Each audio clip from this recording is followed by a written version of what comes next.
Hey everybody, Dr. Powers here. In this video, we're going to go over Project 1, which is in Module 4. So in this one, it's really kind of a combination of what you've done in Modules 2 and 3. I'm going to go through all the steps for the Excel work first, but just like before, you are given a template. So scrolling down, you'll see the link for the template is down below.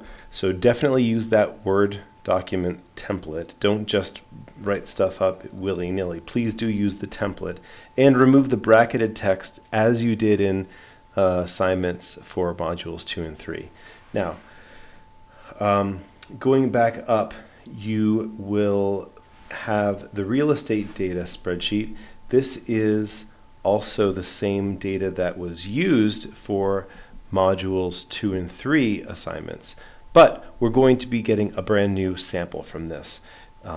So let's open that up and we will create our sample.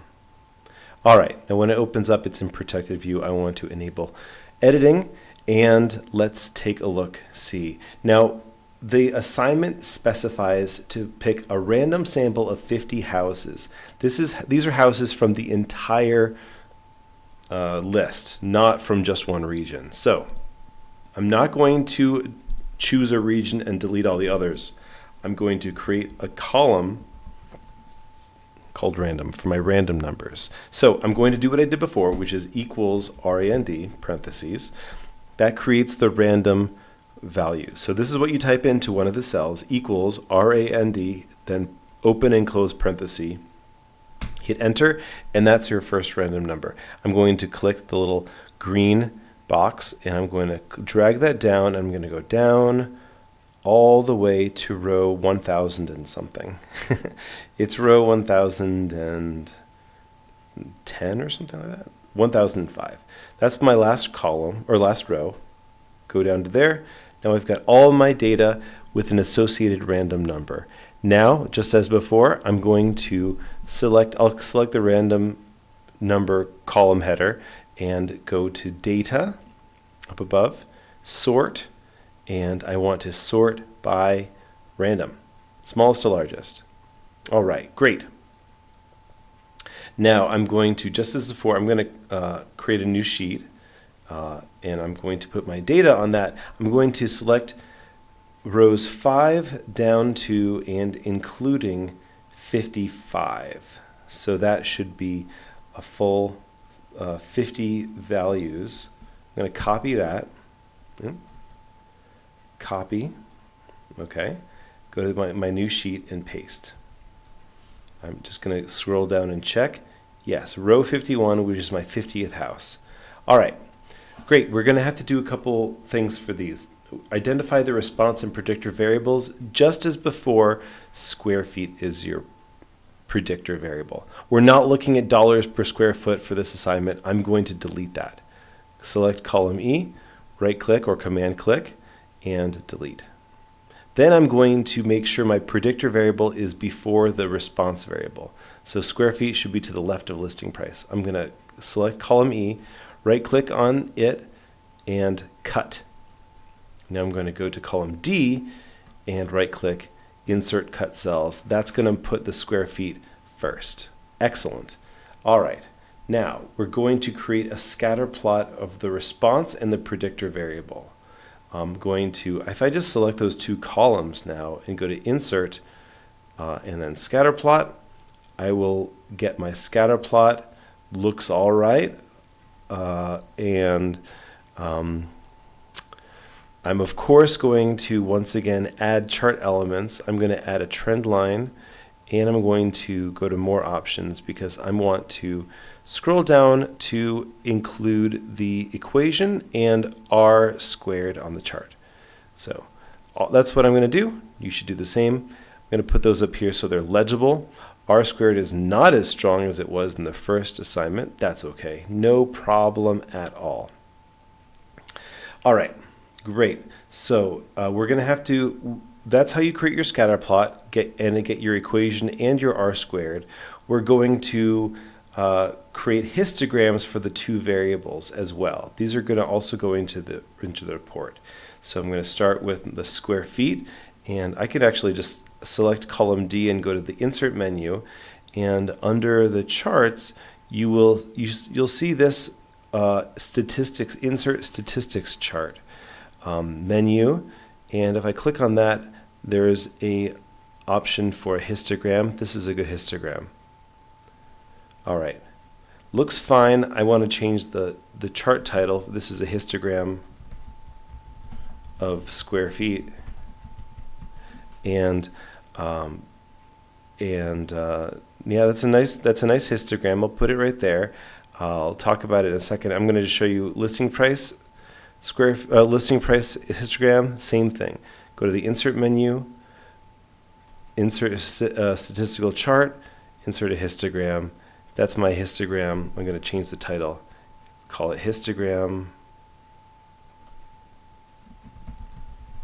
of listing prices. Now these are, you'll want to include those in your report and talk a little bit about them. I'm going to put it down here. You'll also you'll be asked to calculate the mean, median, and standard deviation for our two variables. I don't want kurtosis, I don't want skew, I don't want those other statistics. If you're going to include them, be sure to talk about them. Please do not include a long list of statistics with absolutely no discussion. If they're relevant, talk about them. If they're not relevant, don't include them. So the discussion should accompany the statistics.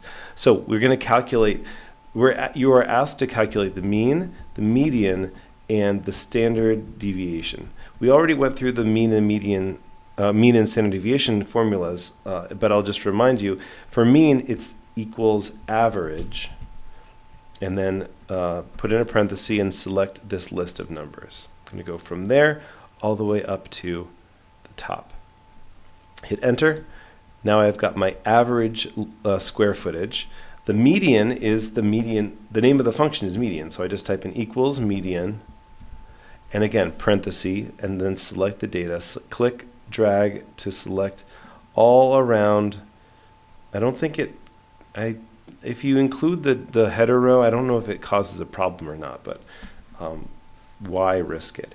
So there's the median, and standard deviation, remember, is equals STDEV dot S. That's the formula for sample standard deviation. Put in a parenthesis, and select this list of numbers. Hit enter, it'll close the parenthesis for me.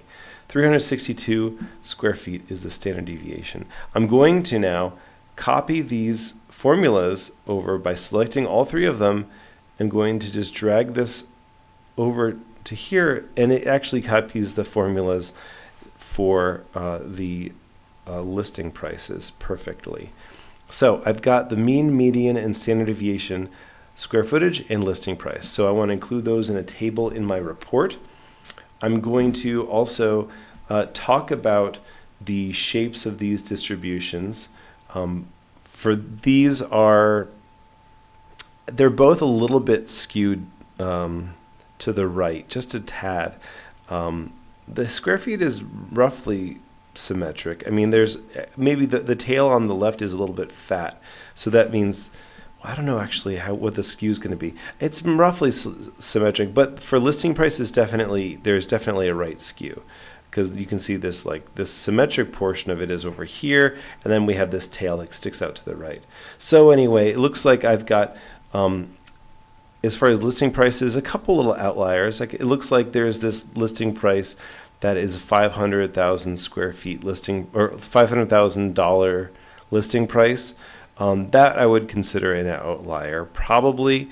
But the others, I mean, this one's a little bit high, but I don't know if it's really an outlier.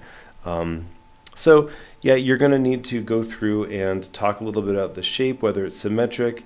I think both of these are, the square feet is pretty symmetric, listing price is skewed. And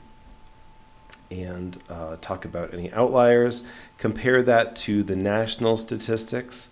And just as before, you can include those charts, and you can include the national statistics for the mean, median, and standard deviation, just to see how representative my sample is of the national population. All right, so what else are you going to be doing in this project? You're going to talk about the association between the two variables. Is it a positive? Is it negative? Is it strong? You're going to identify the outliers and if they have an effect on the correlation. Well, one thing we can do is you can actually figure out, okay, what is this? This one outlier is this 5004. I can actually figure out where that is.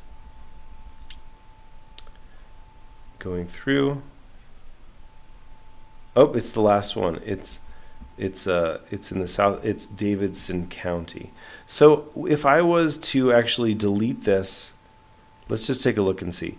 R squared is 0.3127. Let's see what would happen if I remove that. R squared 0.2609. So when I remove it, actually I have a lower R squared. I'm going to undo my deletion.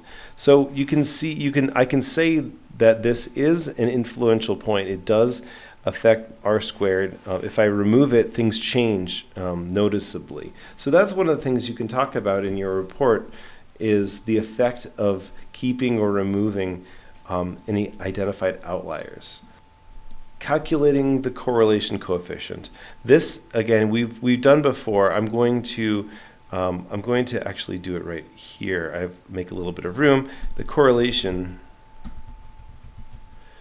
you can do it. I'm going to do it using the correl function as before, correl, and remember you select your two lists of numbers, square feet. I'm going to select square feet and select my listing prices. And the correlation is literally the square root of R squared. We would interpret this as saying this is a moderate. I'd say moderate. It is positive, but it's not super strong.